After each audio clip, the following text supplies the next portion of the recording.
Mona Lisa. On August 21st, 1911, the famous painting Mona Lisa was stolen from the Louvre Museum in Paris, France. The museum was closed for a week for the investigation. The first person to come under suspicion and be arrested was French poet Guillaume Apollinaire, who then implicated his friend, Spanish artist Pablo Picasso, who was brought in for questioning. Both men were later exonerated as the real culprit was revealed to be Vincenzo Perugia, an employee of the Louvre Museum who helped construct the painting's glass case. He committed the theft by first entering the museum during normal hours, hiding in a broom closet, and leaving with the painting hidden under his coat after the museum closed. Perugia, an Italian patriot, believed that the Mona Lisa should have been returned to an Italian museum, since it was painted by Leonardo da Vinci, an Italian. Perugia kept the painting in his apartment for 2 years after stealing it, and grew impatient. He got caught trying to sell it to the director of the Uffizi Gallery in the Italian city of Florence. He served 6 months in prison and was commended for his patriotism in Italy, while the Mona Lisa was returned to the Louvre on January 4, 1914. Ghent Altarpiece. In 1934, 2 panels were stolen from the Ghent Altarpiece, a religious painting divided into sections made by brothers Jan and Hubert van Eyck, which was and is still located in St. Bavo's Cathedral in the city of Ghent, Belgium. The stolen panels are called St. John the Baptist and the Just Judges. The thief returned St. John the Baptist to the cathedral as a goodwill gesture, but the Just Judges panel is still missing. The possible thief, who anonymously sent ransom letters, died before revealing the painting's location. Nazi plunder. From 1933 to 1945, before and during the Second World War, Nazis looted tens of thousands of artworks from their legitimate Jewish owners, under the direction of Adolf Hitler, who wanted to amass a giant collection for his unrealized museum. The Nazis stole from well-known museums in occupied cities including the Louvre in Paris and the Uffizi in Florence, Italy. The homes of private collectors and prominent Jewish families also had various artwork taken. The Jeu de Paume Art Museum in Paris was used as the central storage location for the stolen art, pending distribution to various places in Germany. After the war, many artworks were recovered, but many are still missing or not returned to their rightful owners. And there is an international effort to identify Nazi plunder and return the items to their rightful owners, their families, or their countries. Quedlinburg. In April of 1945, a cache of treasure was discovered by a unit of the United States Army in the town of Quedlinburg, Germany, being placed under guard. In June of that year, 8 medieval artifacts were reported missing. U.S. Army Lieutenant Joe Meter had more appreciation for the find as a result of majoring in art while attending college. Letters he wrote indicated that he mailed several of the artifacts home to Texas, and he occasionally showed the art to his co-workers. He made no attempt to sell any of it, and the artifacts remained in his possession until his death in 1980. When his brother and sister sold one of the artifacts in 1990, they were both charged, but these charges were dismissed since the statute of limitations had expired. Skylight Caper. Shortly after midnight on September 4, 1972, at the Montreal Museum of Fine Arts, 3 masked and armed robbers got up to the roof of the museum and entered through a skylight that was being repaired, so there was no alarm. They tied up the 3 guards on duty and removed jewelry, figurines, and paintings from their displays, with the paintings being done by European artists from the 17th through 19th centuries. The thieves escaped using one of the museum's panel trucks with keys they took from one of the guards. The total value of the stolen work was $2 million US, which would be around 11 million today. The thieves were never arrested or identified, and the stolen works were never recovered except from one painting returned by the thieves for potential negotiations. This heist became known as the largest theft in Canadian history. Russborough House.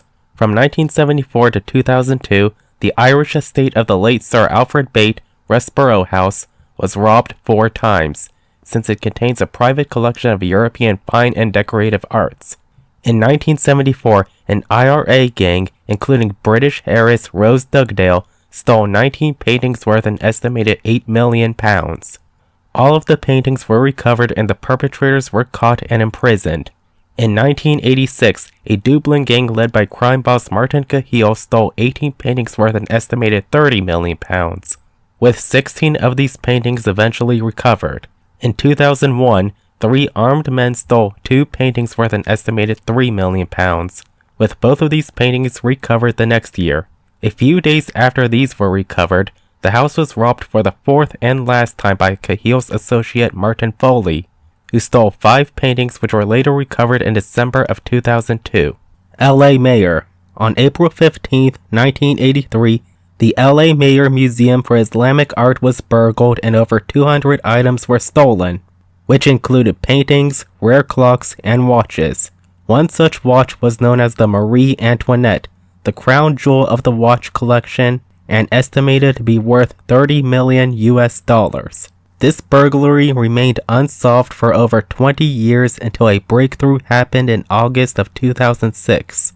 An antiques appraiser reported to the museum that some of the stolen items were being held by a local lawyer whose client wished to sell them back to the museum after inheriting them from her deceased husband, Neman Diller. A search of an Israeli warehouse revealed documents that led to safety deposit boxes in various countries, all owned by Diller. Nellie Shamrat, Diller's widow and the seller, revealed that Diller confessed to her before his death and advised her to sell the collection. Shamrat was arrested in May 2008 after investigators searched her house and found more stolen clocks, paintings, and catalog cards with the names of the clocks. 96 of 106 stolen timepieces were recovered, and Shamrat was sentenced to 300 hours of community service with a 5-year suspended sentence. Marmottan Monet Museum.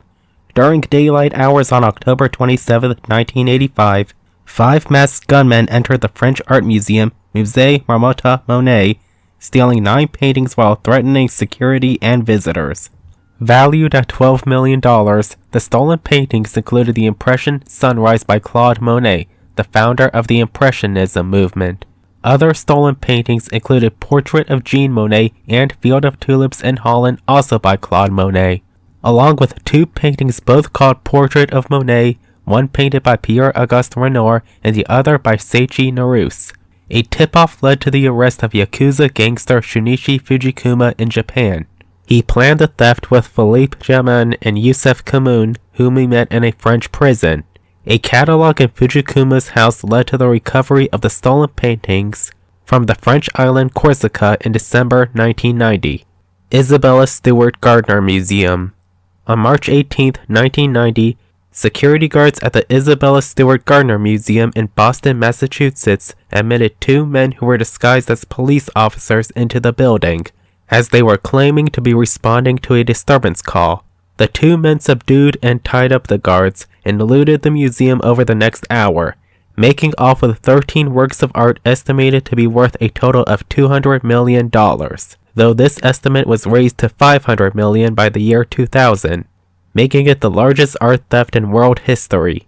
Some of the stolen works include the painting called The Concert by Johannes Vermeer, The Storm on the Sea of Galilee by Rembrandt, and 5 drawings by Edgar Degas. None of the stolen works have been recovered and no arrests have been made, with the museum offering a $10 million reward for information leading to the art's recovery. The Scream. On February 12, 1994, 2 men broke into the National Gallery in the Norwegian capital city Oslo and stole its version of the painting The Scream. A ransom of $1 million was made, but the gallery refused to pay. So in March, Norwegian police set up a sting operation and the painting was recovered undamaged in May. In January 1996, 4 men were arrested in connection with the theft and were released on appeal on legal grounds. Another version of The Scream was stolen on August 22, 2004 when masked gunmen entered the Munch Museum in Oslo and stole it along with the painting Madonna. On June 1st of the next year, 4 suspects were in custody in connection to the theft, but the paintings remain missing. In early 2006, 6 men went on trial for involvement in the robbery, with 3 of the men convicted and sentenced to 4 to 8 years in prison, with 2 of those convicted ordered to pay compensation to the city of Oslo. On August 31, 2006, both paintings were recovered in a Norwegian police operation that did not have publicly revealed details. The condition of the paintings was better than expected and any damage could be repaired. Kunsthalle Schirn. On July 28, 1994, in the German city of Frankfurt, 3 famous paintings were stolen from the Kunsthalle Schirn, a facility that mounts temporary art exhibitions.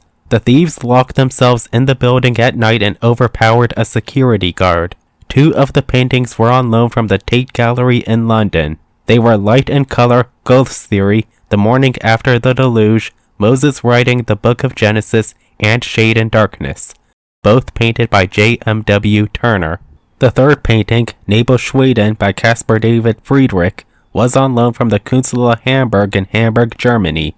2 thieves and a dealer were quickly caught, but refused to reveal the location of the paintings or the identity of who ordered the theft. In 1999, they were sentenced to up to 11 years in prison. The central suspect, known as Stevo, tried to sell the paintings to an underworld figure, and was arrested by undercover agents from the German police, but the evidence wasn't good enough for prosecution. The director of the Tate Gallery, Sir Nicholas Sirota, started a secret plan to buy back the paintings, known as Operation Cobalt. The plan was a success as the paintings belonging to Tate were recovered in the years 2000 and 2002, resulting in a large profit for the Tate as a result of insurance payments for the theft. Nebelschweden, the last painting, was recovered in 2003 through Stevo's lawyer Edgar Liebrucks. Nationalmuseum. On December 22, 2000, 3 armed thieves broke into the Nationalmuseum in Stockholm, Sweden, after setting off 2 car bombs to divert the attention of the police. After threatening the guards, the thieves stole 3 paintings and escaped by fleeing in a motorboat in a nearby waterway. The stolen paintings were a self-portrait by Rembrandt and 2 paintings by artist Renoir, Conversation and Young Parisian. In the following January, the police received a ransom demand for the paintings, but they refused to pay. The masterminds of the heist, Alexander Petrov and Stefan Nordstrom, as well as a lawyer that worked with them and other accomplices, were all arrested in that same January and were convicted in July. Despite these arrests, the police did not recover any of the paintings until 2 months later when Conversation was found in an unrelated raid. In September 2005, the FBI in Los Angeles heard about Young Parisian while investigating a Bulgarian criminal syndicate. One of the group's leaders, a man named Boris Kostov, was arrested and gave the FBI the Young Parisian after being interrogated, also revealing that the last painting, Rembrandt's self-portrait, was in Denmark. A sting operation was set up in Copenhagen in which an FBI agent pretended to be a buyer to catch the sellers in the act. The Rembrandt was recovered and the 4 men trying to sell it were arrested and extradited to Sweden. Sao Paulo Museum of Art. On December 20th, 2007, 3 men broke into the Sao Paulo Museum of Art in Sao Paulo, Brazil, using a hydraulic jack and a crowbar, and stole 2 paintings. The Coffee Farmer by Cândido Portinari and the Portrait of Suzanne Bloch by Pablo Picasso. These paintings were considered to be among the most valuable in the museum's collection, estimated to be worth around 55 to 56 million US dollars. The heist took 3 minutes to pull off since the museum had no alarm system or sensors. On January 8th of the next year, both paintings were recovered undamaged by Brazilian police, and 2 suspects were arrested. Green Vault. On November 25th, 2019, at least 7 thieves broke into the Green Vault Museum in Dresden, Germany, after destroying a power box to cut power and cutting through iron bars around one of the museum's windows. In the jewel room, the thieves stole over 100 pieces of crown jewels, including the Dresden White Diamond, a 62-carat cushion-cut diamond. The total value of the stolen jewelry has been estimated to be around 113 million euros. In September 2021, 6 men were charged with the theft and 5 of them were convicted in May 2023. As of writing, 31 of the stolen items were recovered and returned to the museum after the suspects' lawyers disclosed their location. Drents Museum. On January 25, 2025, a group of thieves used explosives to break into the Drents Museum in Assen, Netherlands. They stole archaeological treasures representing the Dacian civilization which were on loan from the National History Museum of Romania. These treasures include the golden helmet of Cotopaxi and gold bracelets from the Dacian royal collection. On January 28th, The Romanian Minister of Culture fired the director of the National History Museum, believing that he failed to protect the artifacts. The next day, on the 29th, Dutch police arrested 3 suspects in the province of North Holland, and then arrested 2 more suspects as of April 2025. The artifacts have not been found. Louvre.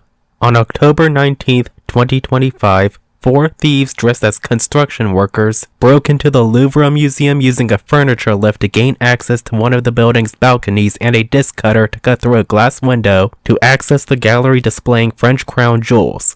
They stole 9 pieces and left the museum using the same lift, dropping one of the pieces, the crown of Empress Eugenie, into the street, and meeting up with 2 other members of the group who were waiting on motor scooters. On the 25th, 2 people were arrested who were known for past burglary cases, and partially admitted to their involvement in the Louvre heist. 5 more suspects were arrested on the 29th, with 2 of them charged and 3 released. 4 more suspects were detained on November 25th, with only 1 of them charged.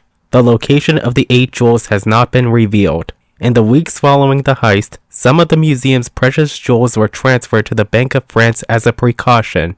The museum's director noted that parts of the building lacked adequate surveillance systems, and offered her resignation, which was accepted in February 2026.